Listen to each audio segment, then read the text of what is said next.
अनुराग भदौरिया, आपसे कर रही हूँ, जो अब तक आपका ट्रम्प कार्ड हुआ करता था कि सरकार को घेरो, कि करती क्यों नहीं है जातिगत जनगणना, आज फैसला ले लिया है और कहा है कि इस बार जब सेंसस होगा तो उसमें जाति का कॉलम भी होने वाला है। तो आप मान के चलते हैं कि ये समाजवादी पार्टी के राष्ट्रीय अध्यक्ष जी श्री अखिलेश यादव जी की और समाजवादी की पीडीए का जो नारा दिया था उसकी जीत है। वाह। आखिर हर उस बात को हर समाजवादी जो बात उठाती है उसको सरकार को मानना पड़ता है। इसके मतलब सरकार को मानना चाहिए। समाजवादी लोग जो बात करते हैं उस समाज को आगे ले जाने की बात करते हैं और समाज के भले के लिए बात करते हैं। नहीं तो पर अनुराग जी, हर वर्ग, मतलब आप ये बात मान गए ना कि मोदी सरकार विपक्ष की सुनती है, मान गए ना आप कि आप जो ये तानाशाह है, ये ऑटोक्रेट है, ये अनार्की जो है फैलाने का काम भारतीय जनता पार्टी करते हैं, मोदी तो किसी की सुनते ही नहीं है, अमित शाह तो किसी तरफ देखते भी नहीं है, तो अब ये मान गए कि विपक्ष को साथ लेकर चल रहे हैं, वो सबका साथ, सबका विकास, सबका विश्वास और अनुराग जी आपकी पार्टी का प्रयास है ना, तो मतलब ये चरितार्थ हो गया। लगता है कि अब बिहार का चुनाव भी है, अब हारना भी तय है क्योंकि जनता जाति जनगणना के पक्ष में है, वो चाहती है पीडीए का नारा जो तरह से चल रहा है तो उनको मानना पड़ता है ना।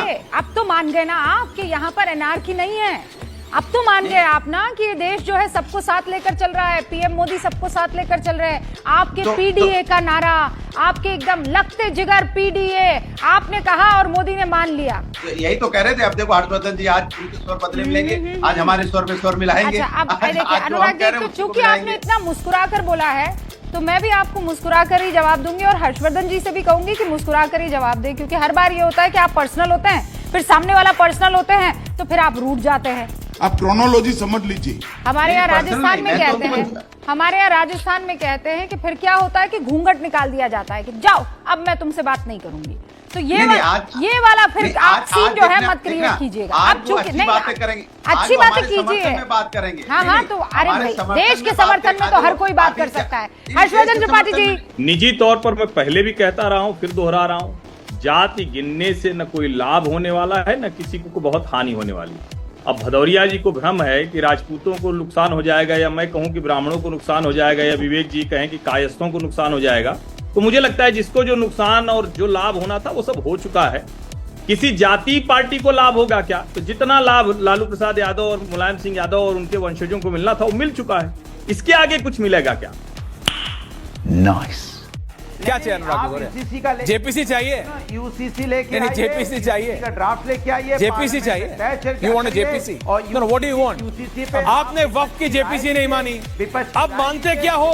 राय देगा जो संविधान सारे दर्शकों, my only problem is this. Nehru ji को जीते जी भारत रत्न मिला, इंदिरा जी को तुरंत मरणोपरांत मिल गया, उसके अलावा आप राजीव गांधी को मरणोपरांत तुरंत मिल गया, और अंबेडकर जी को देने के लिए कितना समय लगा, और एक जब भाजपा समर्थित सरकार आई तब देना पड़ा अंबेडकर जी को भारत रत्न। पॉइंट टेकन अनुराग भदौरिया, पॉइंट टेकन सर। अनुराग भदौरिया वन लाइन आंसर, अभी तक बताया नहीं है आप यूसीसी के साथों के खिलाफ, आप भी ग्रॉक यूज कर लो। हाँ, अब मुझे समाज को तोड़ने के बाद आपको क्या मिलेगा? क्या मिलेगा आपको जब हम आप होंगे नहीं?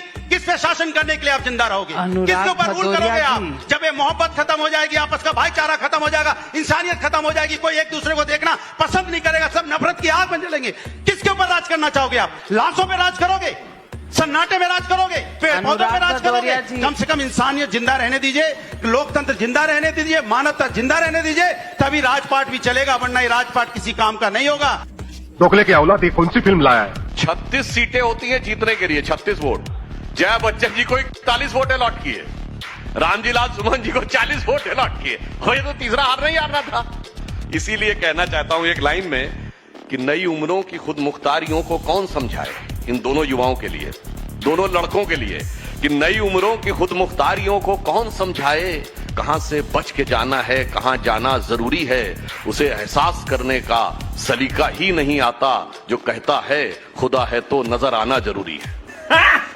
जागिए अनुराग भदौरिया, जागिए, जग करके देखिए, देश के प्रधानमंत्री मोदी जी बने हैं, इसलिए आपके सपने टूट गए हैं, मैं जानता हूँ। झटका लगा है, आप बड़ी उम्मीद से बैठे थे कि सत्ता आएगी, कुछ भत्ता मिलेगा, कुछ मलाई मिलेगी, लेकिन न सत्ता आई, न भत्ता मिला, न मलाई मिली, तो पीड़ा पहुंची है, मैं जानता हूँ। इस पीड़ा में इस तरह से चीखना चिल्लाना वाजिब है, लेकिन इसका इलाज इस तरह से नहीं होता है। आप इसके लिए जनता के बीच में फिर जाइए, जनता के बीच में जाकर के काम करिए। देखिए 43 घर रखते रहिए, आप रखते रहिए, 33 रखते रहिए, ऐसे ही रखते रहेंगे और हम सत्ता ऐसे ही बनाएंगे, हम जनता के बीच में काम करते रहेंगे। अगर आपने जनता के बीच में काम किया होता ना, जनता ने सत्ता बनाई होती, सत्ता बनाई होती। ये कौन सा जनता का आशीर्वाद है कि दिल्ली में जाके विपक्ष में ही बैठना पड़ा है संसद के अंदर?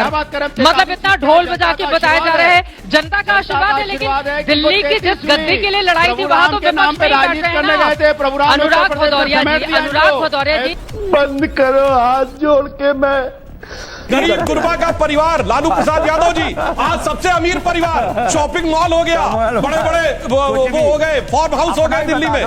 देखिए होता क्या है, गरीब को कुछ 100 रुपए का वो दिखाना है कि सब्सिडी दी, उसके बाद सत्ता आने के बाद हजारों करोड़ अपने परिवार के लिए अंतर कर। ये फंडामेंटल अंतर है, इसीलिए मायावती का जिक्र आ गया। अब मैं आप कहते हैं सवाल नहीं पूछता मैं। अरे सवाल तो आप पूछते हो, लेकिन उनका सवाल हमसे कहाँ पूछता हूँ? हमारा सवाल उनसे नहीं पूछते। वो विपक्ष में है क्या? नहीं, वो विपक्ष की एकजुटता में शामिल हो रहे हैं क्या? मैं आप ही से वो पूछ रहा हूँ, मायावती साथ होंगी आपके?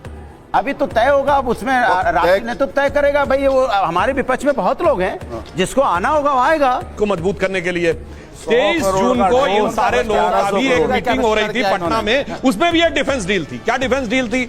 एक आए कोयला और 2G घोटाले वाले, एक आए शराब घोटाले वाले, एक आई भर्ती घोटाले वाली बुआ जी, और बैठ गए अध्यक्षता में चारा घोटाले वाले में। तो अपने अपने घोटालों की डिफेंस की डील उन लोगों ने वहां बैठ के कमी है। अनुराग भदौरिया, लास्ट कमेंट आपका चलते चलते। देखिए